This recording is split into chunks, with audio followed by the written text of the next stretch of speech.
Hi, I'm Bob Gimlin, and it was 1884 when a British engineer named John Reinhardt Werner took a steamboat up the Congo, and he detailed his adventures in his creatively titled book, A Visit to Stanley's Rear Guard at Major Bartlett's Camp on the Aruwimi with an account of the river life of the Congo. The book, which I ended up reading in its entirety, details two accounts of enormous crocodiles that the locals refer to as Mahamba, and it's unclear to me if the word Mahamba refers to a different species of crocodile, or simply is the word they used for really big crocodiles. The first encounter occurred near Bolabo in 1884, I believe, though maybe the tail end of 1883. It reads, I had landed on a large sandbank to shoot ducks. Having bagged one, and seeing that the rest had alighted beyond a low ridge, I stooped down and crawled along behind the ridge till I thought I was within range. When I raised my head and looked over, sure enough there were the ducks not 50 yards from me, while halfway between me and them lay the biggest crocodile I had yet seen. Comparing him with the AIA, Werner's 42-foot steamboat, which lay in deep water some 300 yards off, I reckoned him to be quite 50 feet long, while the center of the saw-like ridge on the top of his back must have been about 4 feet above the sand on which his belly rested.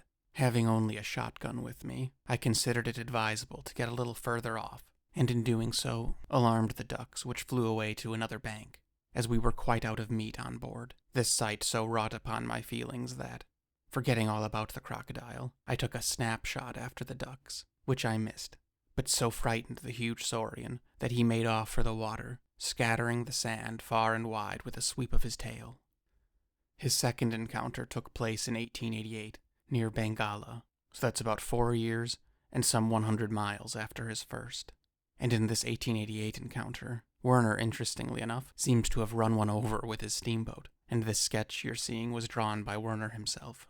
He wrote, quote, We suddenly brought up on a sandbank, with only 3 feet of water. The engines were at once stopped, but the steamer's bow was embedded in the sand, which seemed to heave up and down under us, and the water was strangely disturbed. I was looking for the cause of this unusual commotion, which I should have thought was caused by running into a hippo had the river been deeper at that spot, but there was not enough water to cover one, when I saw an enormous crocodile, longer, I am certain, than the AIA, his boat, and therefore over 42 feet, rush across the bank and tumble into the deep water beyond. I never before saw a large crocodile move so quickly, and I had no time to get a shot at him. He must have heard us coming, and been trying to make for the deep water on our side of the bank, when we ran into him and jammed him into the sand.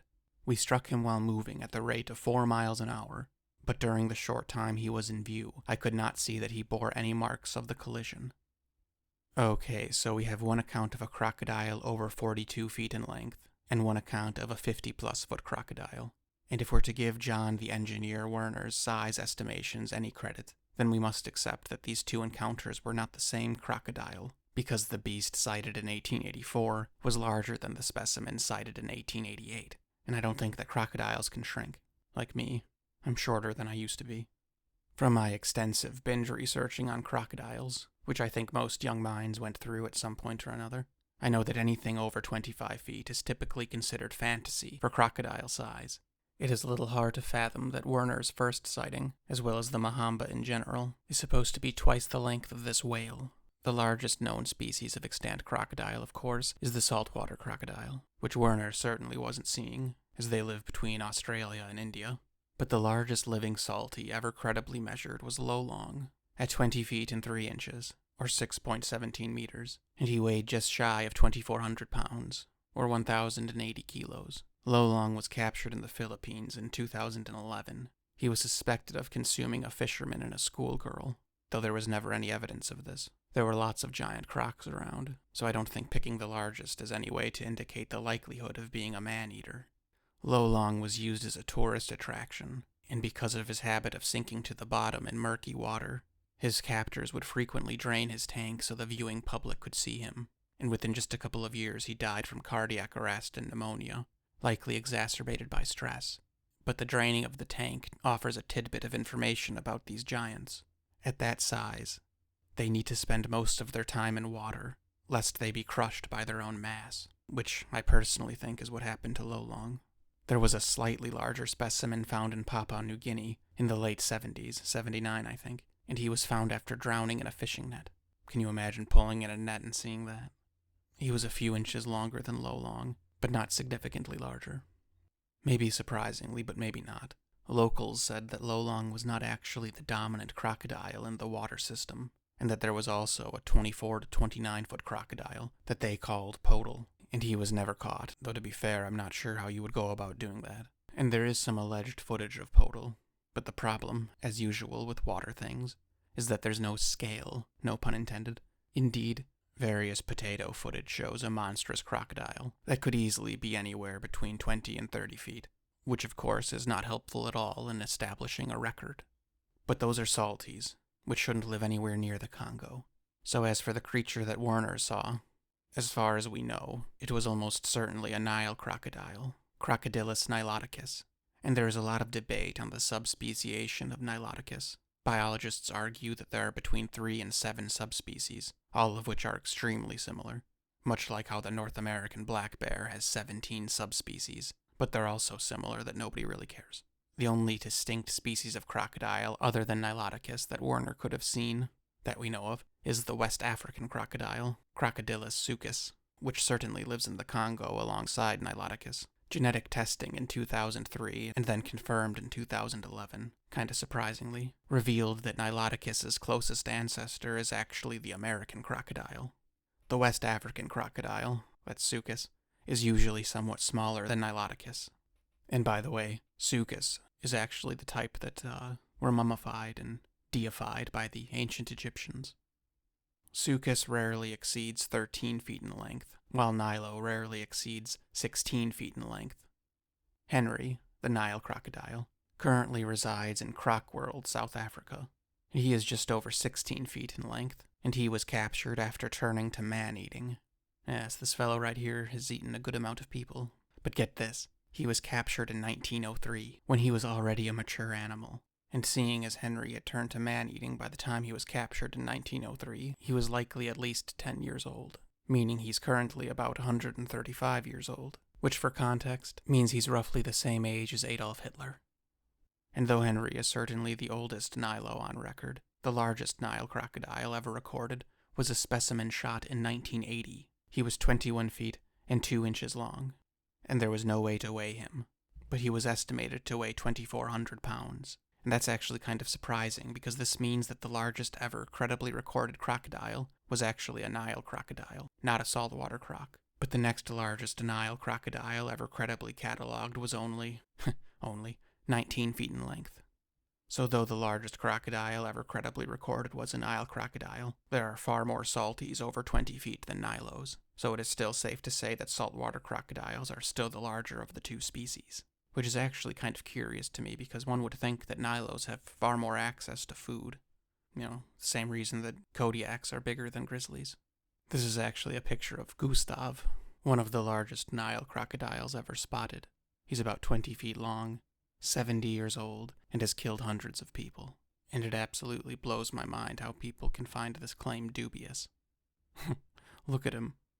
He's riddled with scars from bullets. And I'm going to go out on a limb and say for damn good reason. Some people say that he was successfully killed in 2019, though that's strictly anecdotal. Allegedly, a Nilo was shot in 1903 in Lake Malawi, which is in Tanzania, and even missing a good chunk of the end of his tail, he was over 7.5 meters long, or just under 25 feet in American. And though I completely believe this claim, it's usually not included in records because there's no proof. No photographs or anything. It was documented but not proven. This is why I'm always so skeptical of playing the size game. Like if I said Nile crocodiles are the largest species of crocodile, there would be outrage and mass hysteria on the channel. I encountered this in a video a while ago with dire wolves compared to gray wolves. Outliers always throw a wrench and everything. There are a lot of people that are bigger than the biggest gorillas, but people are not bigger than gorillas, is how I would summarize that. So though the largest crocodile, even the largest two crocodiles, if you're to believe the one from 1903, are Nile crocodiles, generally speaking, there are far more salties over 20 feet than Nilos, so it is still safe to say that the saltwater crocodile is the larger of the two species. And just for some perspective, the largest American alligator on record was 19 feet and 1 inch, or 5.8 meters.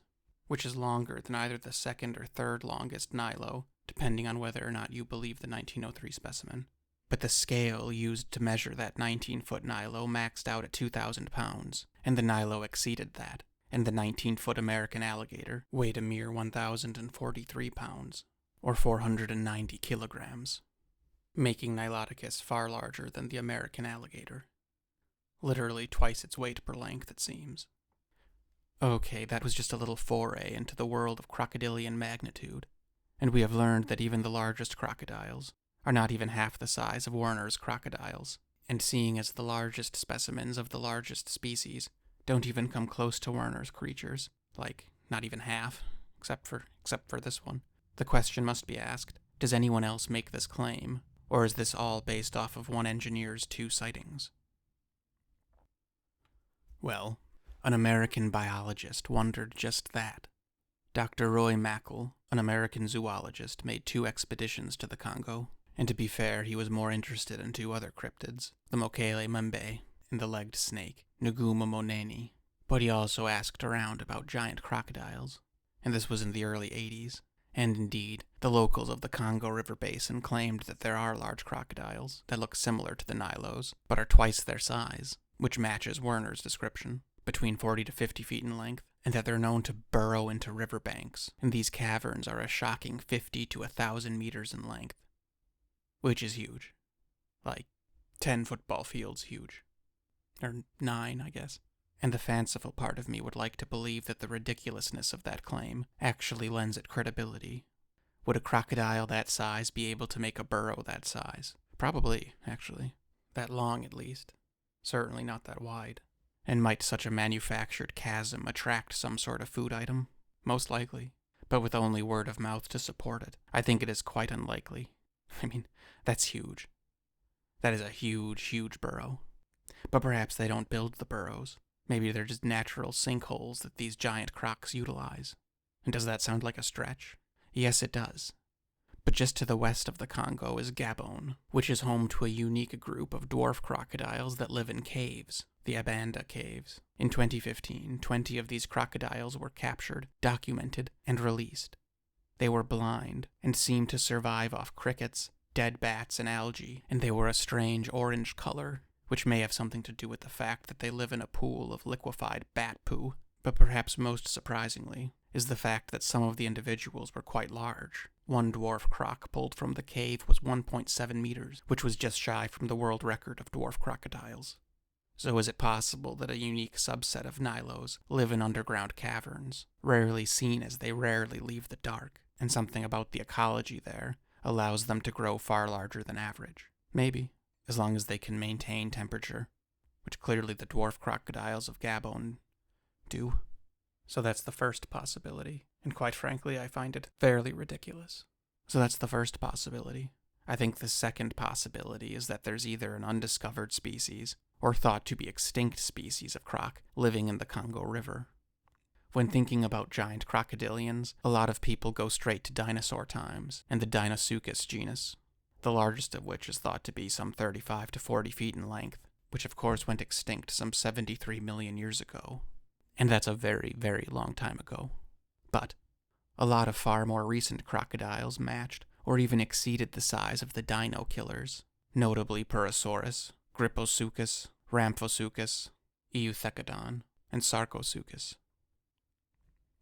Purosaurus was probably the largest, and probably exceeded 42 feet, or 13 meters, and he went extinct some 5 million years ago, likely due to the same pressures that killed the Megalodon. And though Purosaurus likely fits the size, he lived in South America. He would have looked more like an alligator, so Werner surely wouldn't have associated a Purosaurus as an oversized Nilo. Gryposuchus went extinct around the same time, but was also South American. Ramphosuchus is believed to have gone extinct some 2.5 million years ago, and lived in Pakistan, the high end of its size estimates, near an astonishing 60 feet, though many paleontologists think that 35 feet is more likely. Now, Euthecodon is interesting because it lived until probably 500,000 years ago, and fossils have been found in Kenya, Ethiopia, Libya, and Egypt, so it almost certainly lived in the Congo as well. This species could likely grow well over 30 feet.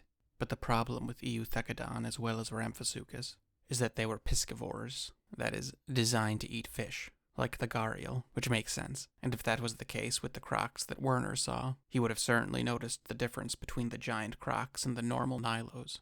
Werner drew this illustration himself, and as you can see, there is no snooty snoot. Just as Purosaurus would have had noteworthy shovel-like snouts, Ramphasuchus, Euthecodon, and Sarcosuchus too would have had notably slender snouts. Because Werner noted no difference in the oversized specimens he saw and the normal nilos, I am inclined to say that we are not looking at a relict or Lazarian species. So as far as feasibility is concerned, I think option 2 is about on par with giant crocodiles living in giant burrows. The third option is simply that Werner saw exceptionally large Nile crocodiles. Aberrations. Sort of like how a tall man is 6 foot, but people like Robert Wadlow with certain conditions can grow up to 9 feet tall. And then of course there's the opposite side of the spectrum. So option 3 could cover medical anomalies or genetic abnormalities, and maybe only 1 out of 100,000 crocs has this condition. And since there are less crocs now than a century ago, the odds of one existing or being spotted today are simply lower. And number 4 is simply witness error, meaning Werner either exaggerated or lied, or simply misjudged. So I literally read the whole book, and personally I don't think he lied. He may have, but I'd think not. He's not spinning a yarn about fighting off monster crocs. He simply had 2 sightings of 2 crocodiles that were exceptionally larger than the rest. You know, his sightings didn't lead to anything or have any narrative consequence. As for misjudging the size, well, he was an engineer, which should help lend his case some credibility. And in the case of the 50-footer, he said his 42-foot boat was present for scale. But who knows? I've learned that the only difference between an expert and anyone else is that the expert is wrong with confidence. Personally, my guess is that it was a mix of 3 and 4. I have absolutely no doubt that he saw ridiculously large crocodiles. Probably larger than any on record today, maybe even north of 30 feet, maybe even getting close to 40 feet. And maybe he subconsciously exaggerated them. That would be an easy thing to do. I don't usually like to make videos with mundane outcomes, but in this case I think he probably just saw 2 massive crocodiles. I think it's important to understand that some 150 years ago, these claims weren't really contested because no one really knew otherwise. Like today, if someone were to say, I saw a 50-foot crocodile, half the internet would immediately go into attack mode. But back then, I think the prevailing wisdom was that these reptiles get enormous, so no doubt there would be a few that would shine above the rest. Like how most Wells catfish are 3 feet and 20 pounds, but under unique conditions can grow to nearly 7 feet and 700 pounds. I think everyone should read books like this because it puts things in such an interesting perspective. For example, Werner writes about how they basically shot hippos and crocodiles on sight. You'd think that means that he was killing them left and right, but that was far from the case, as both creatures knew what a rifle was, and both knew to submerge when they saw it leveled, which is curious. But it's interesting because to me, this sounds absolutely barbaric and abhorrent. But Werner considered it a favor, and his duty, because not just a few, but hundreds of locals, like on a regular basis, were being killed by these animals. And if you doubt that many people were being taken, well, I don't know what to tell you. I mean, these people were literally washing meat in the river, checking fish nets. I don't know. It's just interesting because, to me, going, look, there's a hippo, better shoot it, that's repugnant to me. But Werner, perhaps rightly, perhaps not, just assumed that one less hippo meant a slightly smaller likelihood that some villager would be savaged while checking their fishing nets or doing laundry. It's just weird to read about something that's so reviled today, being treated as such an obvious good. And please, I'm not justifying or vilifying here. I'm just stating.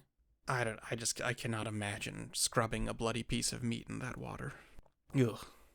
Another reason to read books like these is just for the gems. He writes of one European woman who ran a little shop full of stuff that no one wanted, and he said that this, quote, batty woman had 2 passions, cats and her pet secretary bird, which, didn't mix well.